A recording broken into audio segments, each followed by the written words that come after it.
Miguel Joyce എന്ന് പറയുന്ന ആളുടെ ഒരു പുസ്തകമാണ്, ബെസ്റ്റ് സെല്ലറാണ്. 4 എഗ്രിമെന്റ്സ്. അതിനെപ്പറ്റി പറയുകയാണെങ്കിൽ 4 എഗ്രിമെന്റ്സ് ജീവിതത്തെ കുറിച്ചുള്ള 4 പെരുമാറ്റച്ചട്ടങ്ങൾ എന്നാണ് അതിൽ പറയുന്നത്. നമുക്കൊക്കെ അറിയാവുന്ന കാര്യങ്ങളാണ്. നമ്മുടെ ലൈഫിൽ ഏറ്റവും സന്തോഷകരമായിട്ടും അതുപോലെ നല്ല ആളുകളായിട്ടുള്ള ബന്ധങ്ങളൊക്കെ സുദൃഢമാക്കാൻ സഹായിക്കുന്ന 4 കാര്യങ്ങളാണ്. ഒന്ന്, first, be impeccable with your words. നിങ്ങളുടെ വാക്കുകൾ കുറ്റമറ്റതായിരിക്കുക. നമ്മൾ എന്ത് പറയാൻ ഉദ്ദേശിക്കുമ്പോഴും ഞാൻ അത് പറഞ്ഞാൽ എനിക്കോ അല്ലെങ്കിൽ മറ്റൊരാൾക്ക് എന്തെങ്കിലും ഗുണമുണ്ടോ എന്ന് ചിന്തിക്കുക. ഇല്ലാത്തൊരു കാര്യം പറയാതിരിക്കുകയാണ് ഏറ്റവും നല്ലത്. അപ്പോൾ പിന്നെ ഗോസിപ്പുകൾ പറയാം, ആളുകൾ ചിരിക്കും. പിന്നെ പക്ഷെ ഇത് കേൾക്കുന്ന വ്യക്തിക്ക് ഉണ്ടാകുന്ന മാനസികമായ പ്രയാസം നമ്മൾ ഓർക്കുന്നില്ല. അപ്പോൾ അത്തരത്തിലുള്ള വാക്കുകളൊക്കെ പരമാവധി നമ്മൾ ഉപയോഗിക്കാതിരിക്കുക. നമ്മൾ സമൂഹത്തിലിരിക്കുമ്പോൾ അല്ലെങ്കിൽ ഗ്രൂപ്പിലിരിക്കുമ്പോൾ കുറച്ചൊന്ന് ചമ്മുന്ന ആളുകളെ, കുറച്ചൊന്ന് എന്തെങ്കിലും പറഞ്ഞാലൊന്ന് പരുങ്ങുന്ന ആളുകളെ കളിയാക്കാനായിട്ട് നമ്മൾ നിൽക്കാറുണ്ട്. പക്ഷെ അയാൾ അന്നേരം ചിരിക്കുമെങ്കിലും അയാളുടെ ഉള്ളിൽ അത് വലിയൊരു പ്രയാസം ഉണ്ടാക്കും. പരമാവധി അത്തരം വാക്കുകൾ ഉപയോഗിക്കാതിരിക്കുക. പിന്നെ നമ്മൾ വാക്കുകളിൽ സത്യസന്ധരായിരിക്കുക. ഇനി രണ്ടാമത്തെ point, don't take anything personally. ഒന്നും നമ്മൾ വ്യക്തിപരമായി എടുക്കരുത്.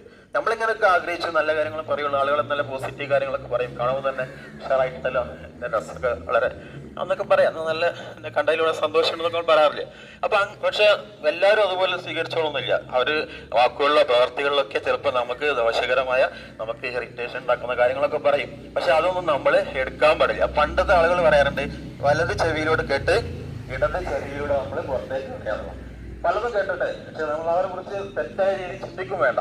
കാരണം ഓരോരുത്തരുടെയും ഉള്ളിൽ നിന്നിരുന്ന വാക്കുകളും അവരുടെ സ്വഭാവങ്ങളും പ്രവർത്തികളൊക്കെ അയാളുടെ സാഹചര്യം, അയാളുടെ അനുഭവങ്ങളൊക്കെ ബന്ധപ്പെട്ടതായിരിക്കുമെന്ന് മനസ്സിലാക്കുകയാണെങ്കിൽ നമ്മൾ ഒരിക്കലും അയാളെ കുറ്റപ്പെടുത്തേണ്ട ആവശ്യമില്ല.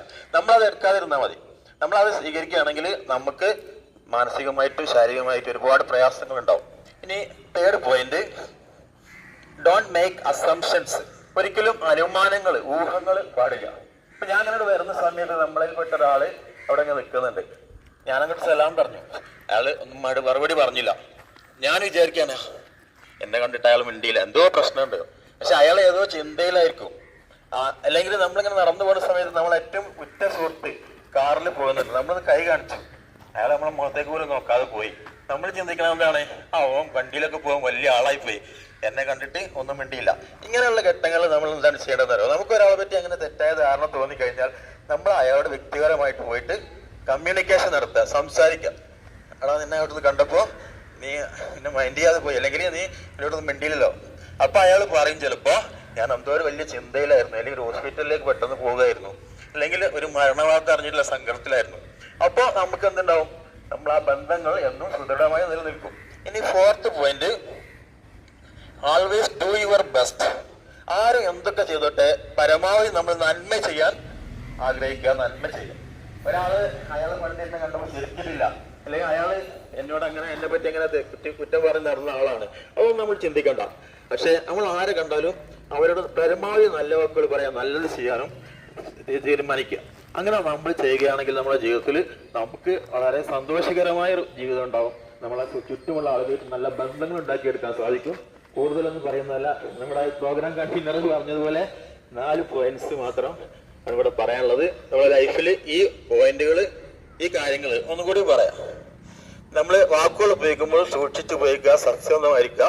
രണ്ടാമത്തെ കാര്യം, നമ്മൾ ഒരിക്കലും ഒരു കാര്യം വ്യക്തിപരമായി എടുക്കരുത്. ചിലപ്പോൾ നമ്മളെ സുഹൃത്തായിരിക്കാം, നമ്മളെ മാതാവായിരിക്കാം, പിതാവായിരിക്കാം, മക്കളായിരിക്കാം, നമ്മോട് പറഞ്ഞ കാര്യങ്ങൾ നമ്മൾ അതിലൂടെ കേട്ട് നല്ലതാണെങ്കിൽ മാത്രം സ്വീകരിക്കുകയല്ല, പ്രത്യേകിച്ച് നെഗറ്റീവ് കാര്യങ്ങൾ പുറത്തേക്ക് വിട്ടുകളയാം. പിന്നെ ഡോണ്ട് മേക്ക് അസംഷൻസ്, ഊഹങ്ങൾ പാടില്ല. പിന്നെ നാലാമത്തെ കാര്യം, ആൾവേസ് ഡു യുവർ ബെസ്റ്റ്. നന്മ കൊടുക്കുക. ചിലപ്പോൾ ഈ നന്മ ചിലപ്പോൾ നമുക്ക് എന്തായിട്ട് മാറും, വാല്യുബിൾ ആയിരിക്കും, വില മതിക്കുന്നതായിരിക്കും.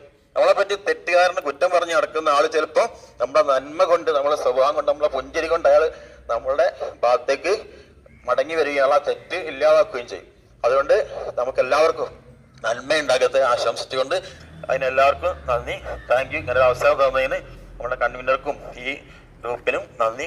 Thank you so much.